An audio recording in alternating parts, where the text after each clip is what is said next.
Welcome to the premiere podcast of Bookworm.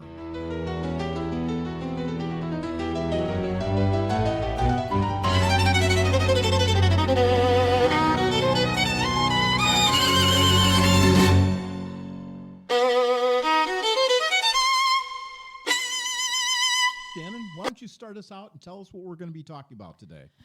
Well, it's great to be here. I hope everybody's going to enjoy this. It's an opportunity to learn about great books that maybe you haven't had a chance to read yet, but you got to go out and pick up.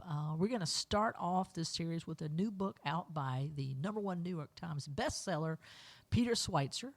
The book is entitled The Invisible Coup: How American Elites and Foreign Powers Use Immigration as a Weapon. Wow, that's incredible. Now, this is a new book that has been dropped, or Correct. It's new. It's just been released probably in the last month and a half or so it came out. So, Okay. Fantastic book, yeah. All right. And what was your first impression? What drew you to the book to begin with, and then? To be fair, Peter's got several other books out. I read his Red Hand or Red China, and it was great. And then I was listening to Glenn Beck. And Glenn Beck had him on talking, and I said, wow, this book sounds amazing. I need to go check it out. So I got it, downloaded it in Audible, purchased a hard copy, and I'm one of those nerdy people that likes to be read to while I'm reading, so I followed along while Audible read to me, and it's a very melodic voice. It was Fantastic. Yeah. Great book. So it is such an informative book and such a timely work because we have, as you know, an election coming up. Yeah. And much of what he's talking about is how illegal immigration is impacting and has impacted our election process. So that was what drew me in. Well, I think everybody is keenly aware that just a few days ago we had the FBI, the DOJ, go down to Georgia and to Fulton County and pick up a couple of boxes of ballots from the 2020 election. As I clutch my pearls. Yes. Yeah. Pearl clutching. Yeah. I love to hear the talking heads on the Marxist state media programs say things like, well, it's already been debunked and proven to be false. Nothing was proven. Yeah. We were never able to even get a judge to allow the evidence to be heard. They simply said things like, well, you don't have standing, or whatever the excuse, you've missed the deadline, or it's too soon. They had a myriad of ways that they prevented the evidence from ever being presented. So nothing has been debunked. And I think what we're going to find out is exactly what Peter has written here in his book has occurred, not just in 2020, but it's been going on, it seems like, since at least 1992 in terms of our elections. But the immigration problem actually goes all the way back to Fidel Castro and the giant invasion of Miami undertaken by the Castro regime. And, of course, it took decades for us to kind of fix that problem. Yeah, when they were creating the junk rafts and trying to float into this. Yeah. Yes, that came across as this humanitarian effort under Jimmy Carter. And Castro said, you know what? If you want my Cuban citizens to flee to America, I will be happy to send you all that I can. And the quote in the book is something, and I'm going to say this, hope this isn't going to get me censored, but he says, I'm going to fill your arms with shit. Yeah. And he literally went and emptied out his prisons and the asylums, insane asylums, and something in the neighborhood of 16 to 18,000 murderers and psychotic individuals, along with Marxists and spies and others, were sent into Miami. Yeah. And Peter details in the book that as late as 1984, with Ronald Reagan in office, we were still trying to send some of those criminals back to Cuba. Yeah. And Castro was like, oh, sorry, you let them in. Your problem now. So, yeah, that's kind of how it got started. And, in fact, he lays out that this was the greatest attack on the United States, third from Pearl Harbor and the 9/11 attacks. Wow. That's how significant this was, blow. Because essentially what Castro was able to do was use immigration as a weapon. Yeah. And that's what we're seeing now from Mexico as well as from China and other nations around the world. They're all using their immigrants as weapons to bring down the United States internally. not just with elections, but just overwhelming our systems.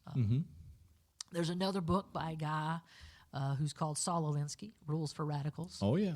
So Saul Alinsky lays out how you overwhelm the system, and you basically make welfare and Medicare, Medicaid, all of the freebies, if you will, so burdensome to the government that you collapse it. If you have more people on the dole than you have people working to pay into the government, it doesn't take long before that system's going to collapse. And that is the Marxist ultimate goal, is to collapse our system. And so that's what Peter lays out in this book. It is very informative, and I cannot encourage folks enough. You've got to read this book. Now, what kind of style does he use with it? Is it less of a storytelling style and more of a historical perspective? Oh, this is nonfiction for sure. This is not your. You got me a book here that I'm looking forward to reading soon. Kate Howard's book, High Heels and Handguns. I'm sure that is going to be fiction. Oh, and yeah. It's going to be fantastic. I can't wait. Based on the cover of the book, it looks fantastic. Well, when I saw High Heels and Handguns, I thought of you right away. Yeah, so sweet. Exactly. I don't carry mine in my garter, but I do carry it. Shoot. I don't wear those short skirts anymore. I'm a little old for that, but I do carry.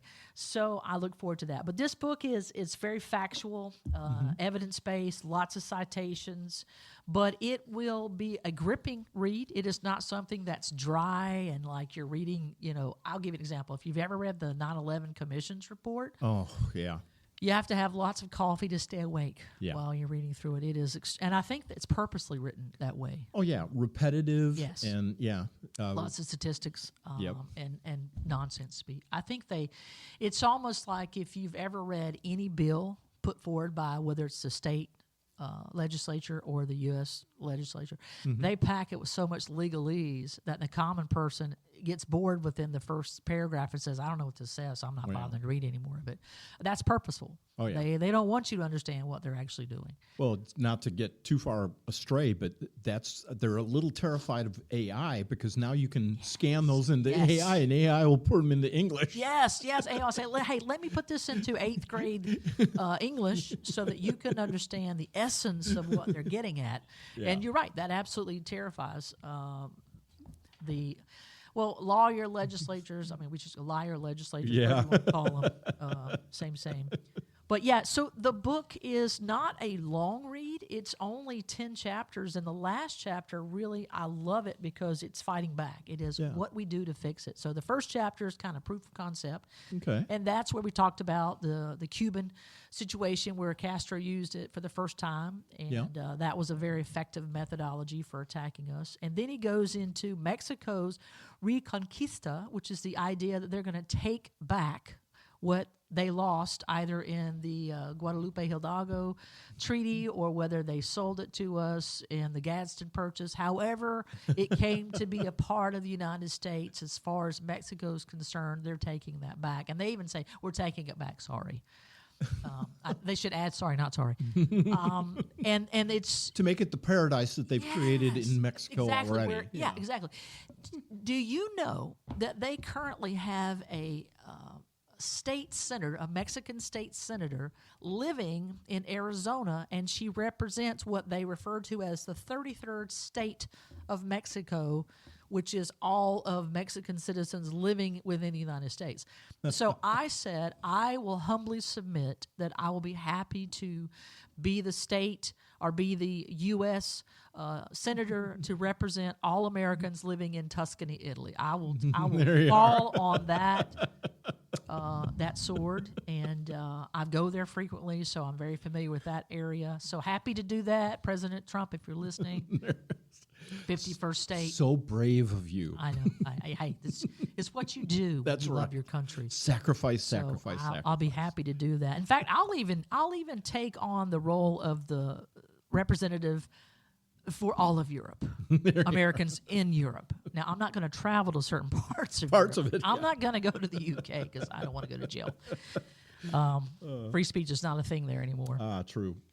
But yeah, so he kind of lays that out, and I do something for each chapter. I'm actually writing little summaries, one-page summaries for each. I call them bluffs. If you've done any work in intelligence, that's an abbreviation that just stands for bottom line up front. So rather than reading a whole bunch of blah, blah, blah, blah, blah, I just summarize, here's the highlights, here's what's important, what you need to know. Now, I want folks to purchase the book, so I don't want you to look at this as Cliff Notes. Oh, well, Shannon gave me the rundown on what the book is all about. I don't need to buy the book. Oh, no, I'm nowhere near getting into the details of what you need to know. And folks, don't ruin the end. Yeah, you got to get active. And active doesn't mean just being a keyboard warrior. You have got to be a person that calls your state representative, your U.S. representative, your state senator, your U.S. senator, and actually put some pressure on them to do something about it. Like Lindsey Graham, and I actually think Senator Tim Scott maybe has recently co-signed the SAVE Act, has become a co-signer. I don't think Lindsey Graham has. Lindsey Graham is a horrific individual, and how he has managed to stay in the position he's in as long as he has is money. Yeah, it is. It is money. That and Donald Trump foolishly endorses him for reasons unknown to most of us.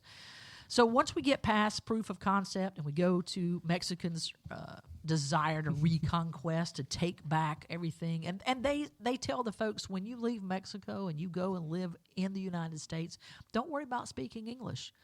Continue to speak Spanish, because we want to spread our culture and our traditions, which explains why you see all of the protests with the Mexican flags. And if you suffered through the Super Bowl yesterday, as I understand it, I didn't watch even a second of it, haven't even watched reruns, have no interest in watching even clips.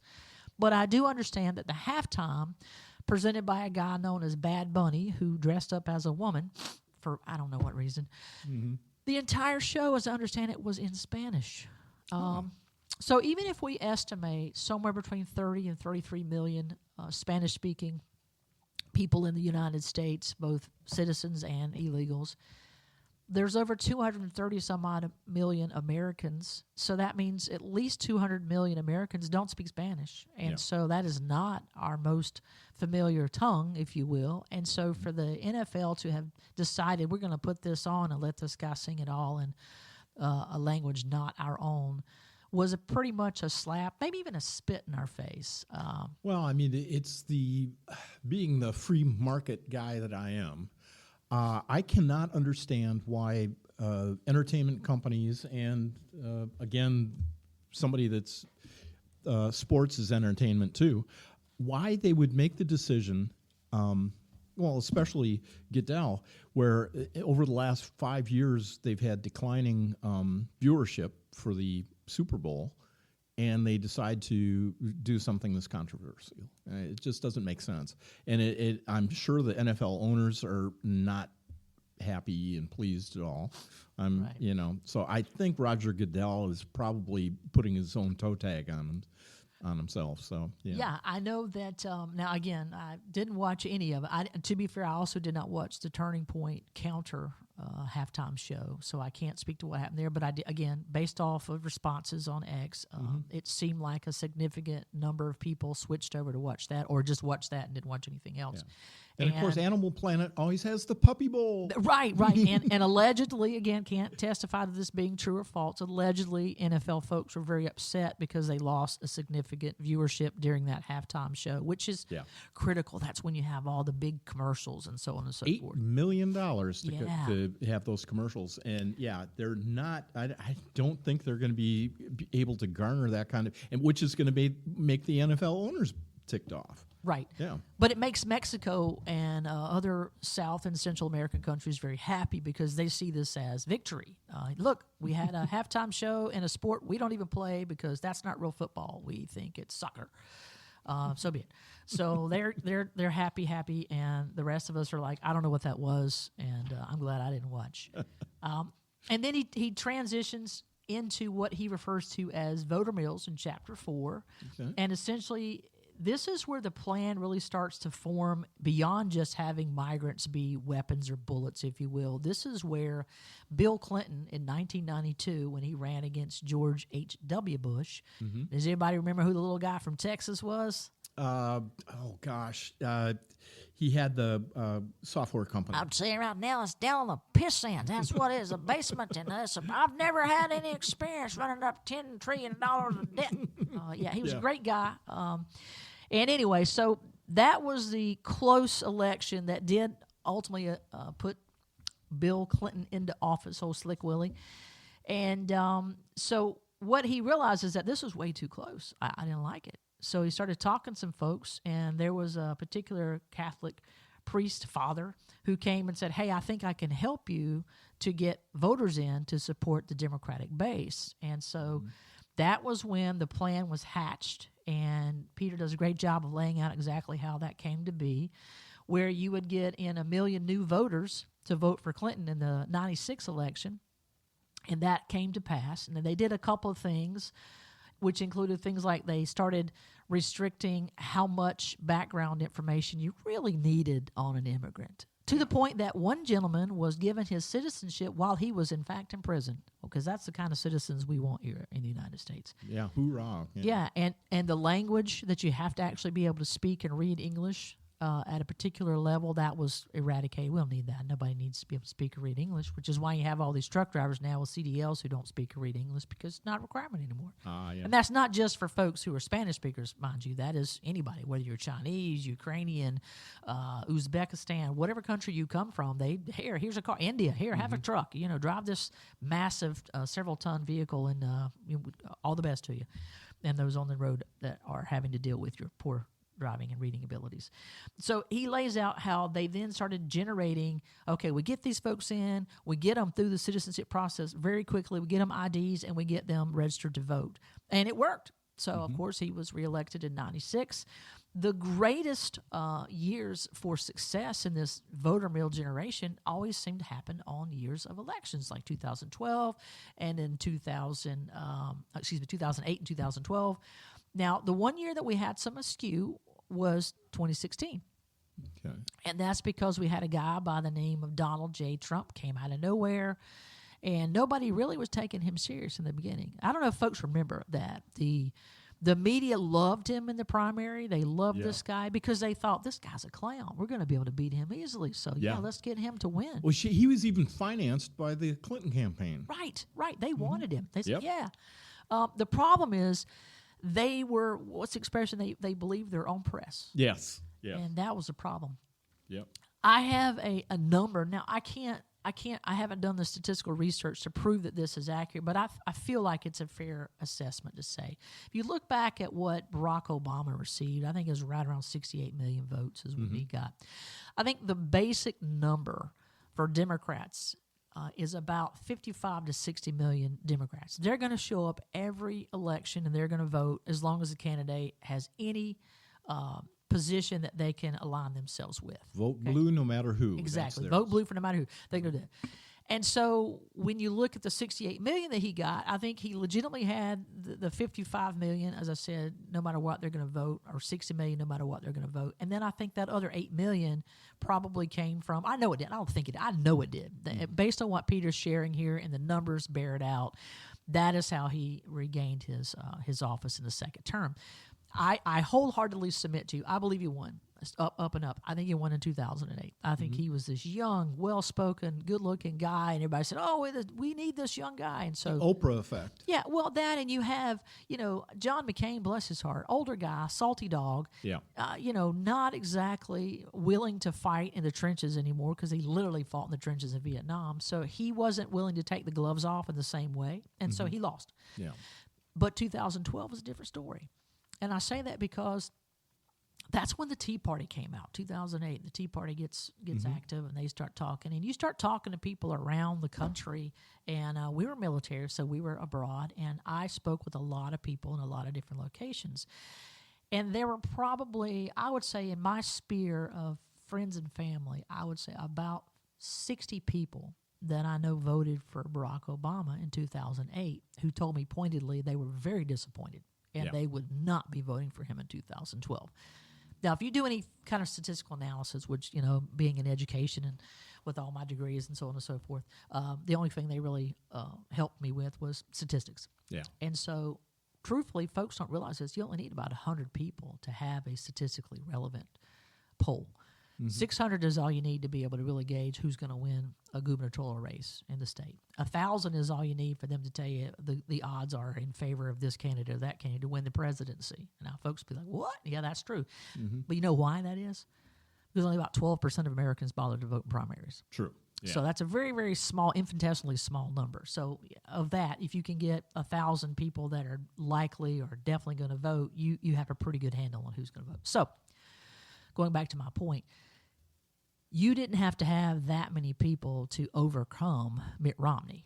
Yeah. And so I think even though there are all these people saying, I voted for him in 2008, not voting for him in 2012, they were able to have enough, whether it was 7 million, 8 million, 9 million, whatever it was, they had enough people that they could pad or flip the numbers in favor of Barack Obama that he won in 2012. Now, honestly, folks think they're focused on 2020. I'm telling you, this didn't start in 2020. Clearly, it started back in the 90s. And I think 2012 was the first major. And I said it repeatedly. I said, there's no way this guy won. I didn't meet anybody who said, I voted for him last time, and I'm going to vote for him again. And I didn't meet anybody who said, I didn't vote for him last time, but I'm going to vote for him this time. Yeah. Now, I know there were obviously Democrats who voted for him and going to vote for him again. So, again, that 60 million, what do you call it? Vote blue. Yeah. No matter who. No whatever. matter who. Yep. Yeah. So I think that was a valid number. But the other number, the other 8 million or so, no, not so much. And then in 2016 with Hillary, again, believing their own press, really thought she was all the polls. Remember that? Every poll said, oh, she's way ahead. He didn't have a chance, blah, blah, blah, blah, blah. So they got caught with their pants down. Yeah. They didn't import and do all the things. I don't think Dominion and Smartmatic were really the major systems at work at that time.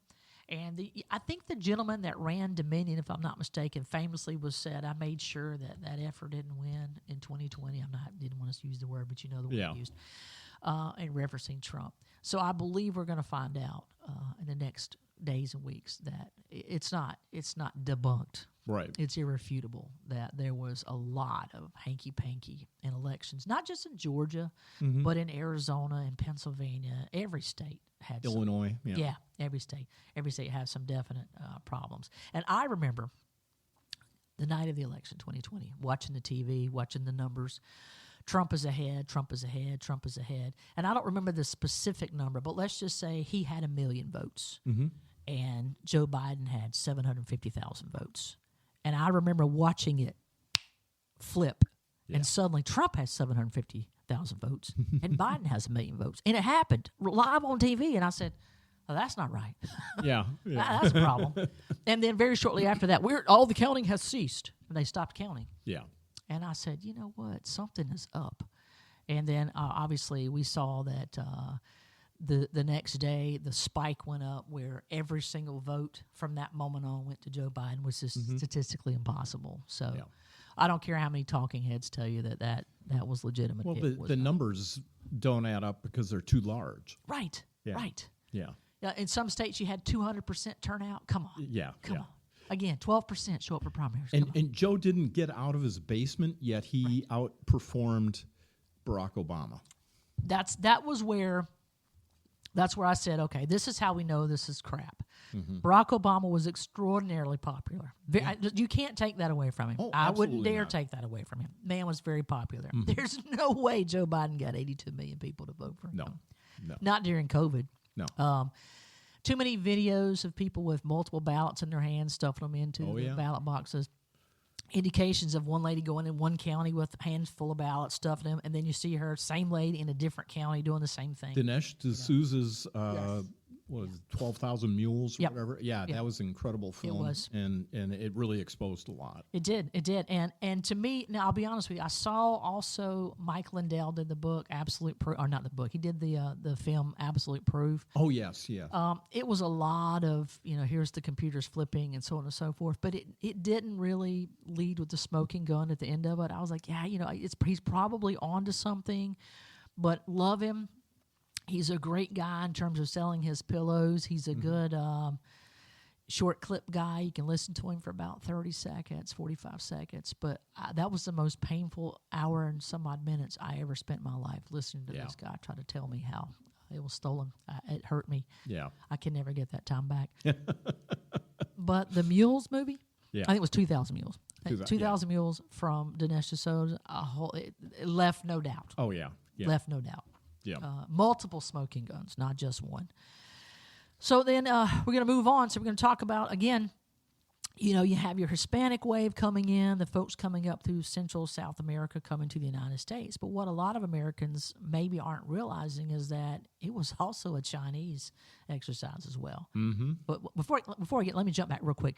He also talked about the fact that Mexico has 53 consulates in the United States, and those consulates, their job is primarily to make sure you can get an ID, get a driver's license, and in a lot of states, if you can get a driver's license, you can get registered to vote. It happens simultaneously. You get your driver's license, you're automatically a voter.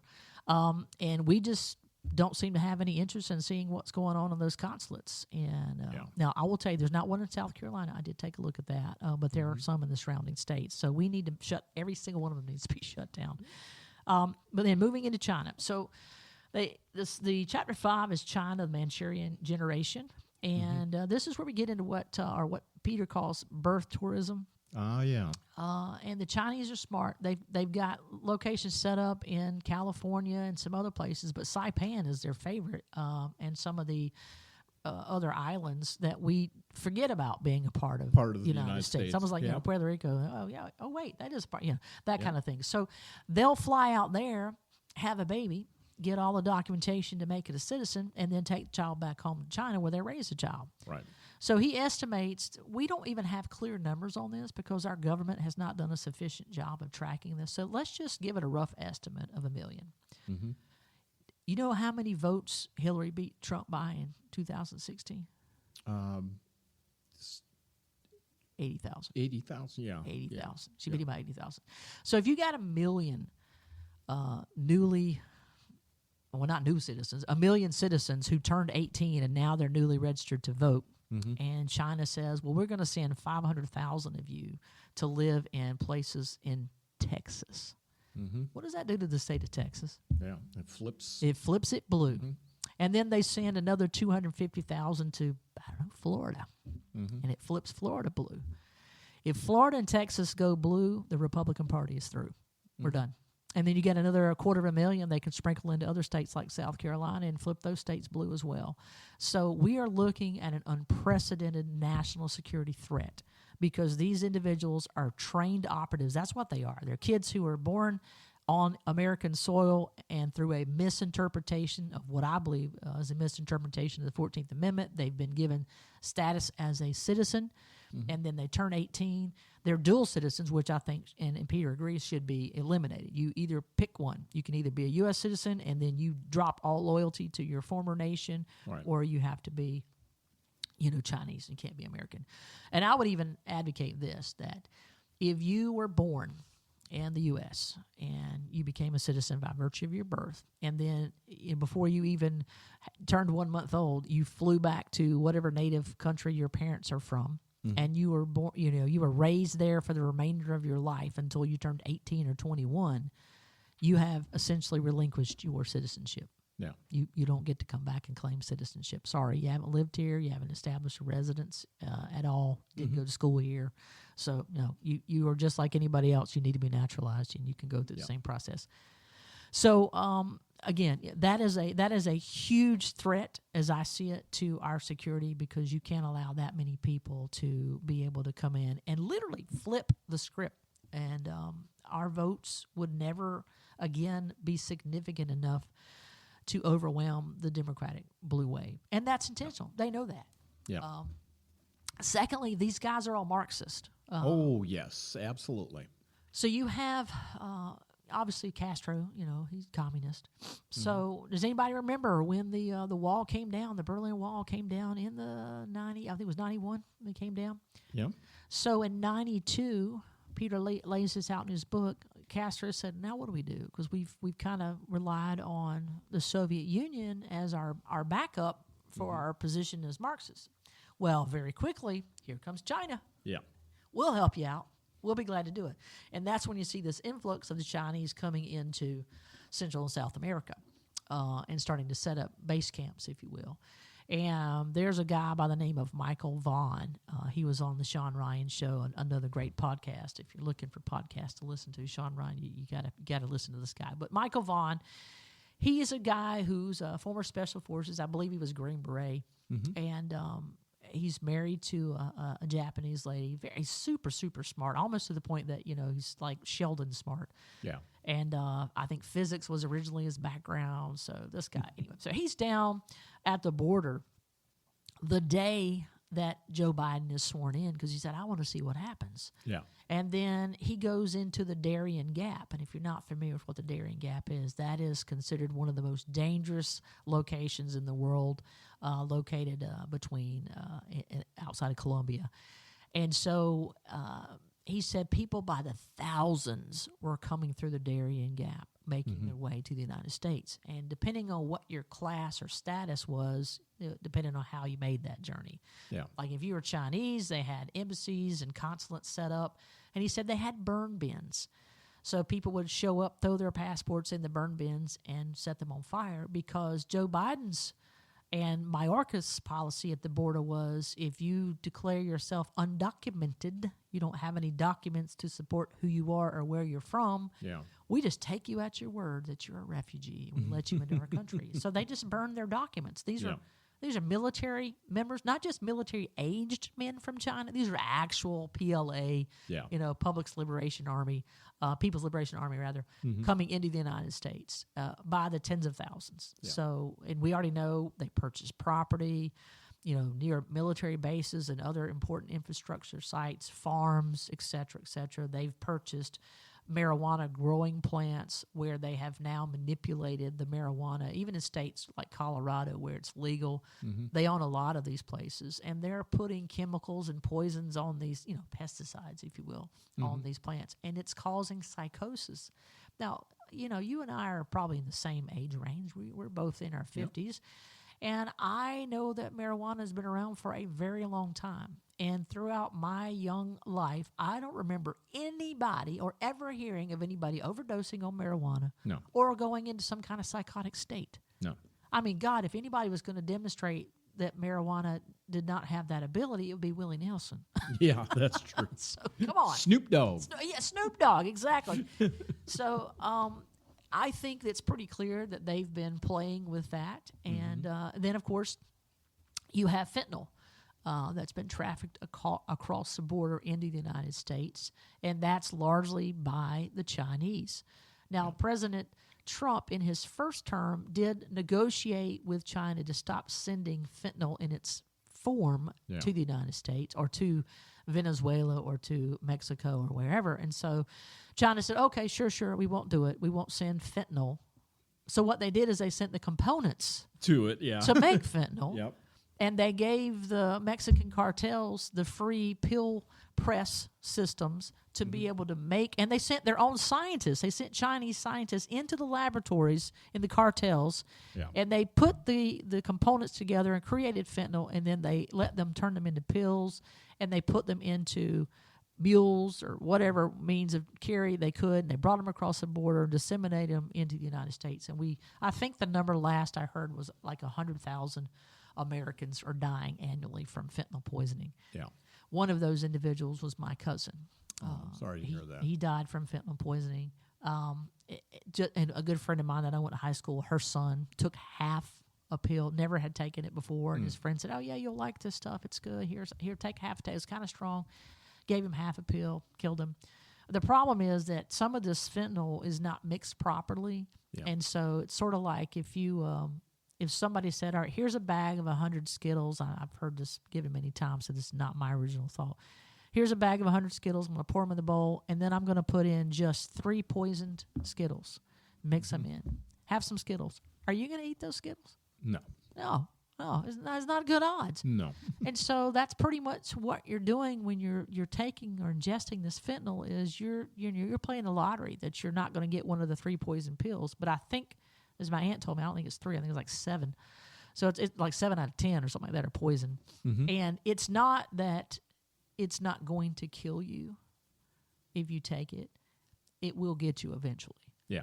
Because your system starts to build up what you think is a tolerance, but your body really isn't tolerating it. It's just making you think it is. And so you keep taking more and more, and eventually it kills you. So if you stay on it, it will kill you. 100% lethal. Yep. It's going to kill you.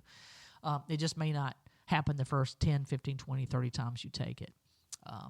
So that's another part of the attack that the Chinese are implementing on the United States. And then something that I found, I could, so much of this book, I'm reading it and I had to put it down and I'd be like, are you kidding me? This cannot be happening. Yeah. Well, the Chinese military, they don't have enough flight training locations in China to be able to properly train their military pilots nor their civilian pilots. Mm-hmm. So the United States has graciously given them the opportunity to come here to the United States and train at various locations across our country. And so we in the United States train about 3,000 Chinese pilots annually. Yeah. And then thousands of helicopter pilots as well for the Chinese. Now, of course, actually all of the pilots that we train for China, they all profess to be civilians. Mm-hmm. But we already know the Chinese use everything for their military. Right. Their fishing boats are also naval boats. I mean, it's not just citizens, out there fishing. They also double as naval vessels when called upon by the CCP. So the same thing with their pilots. And to me, I mean, is that not shocking that we're literally training our enemy? It's somewhat shocking, but not surprising. I guess it's a kind of diametrically opposed thought, but because of our history, it doesn't surprise me at all. So again, I'm just kind of giving you the broad strokes on the first 5 chapters. Now I want to kind of briefly go over the last chapter because I don't want to leave you with, holy cow, this is terrible. They're taking over our country. We got a couple minutes left. This is the last chapter. It's called Fighting Back, and he lays out 8 steps for how we can fight this. I'm just going to kind of read it to you. Okay.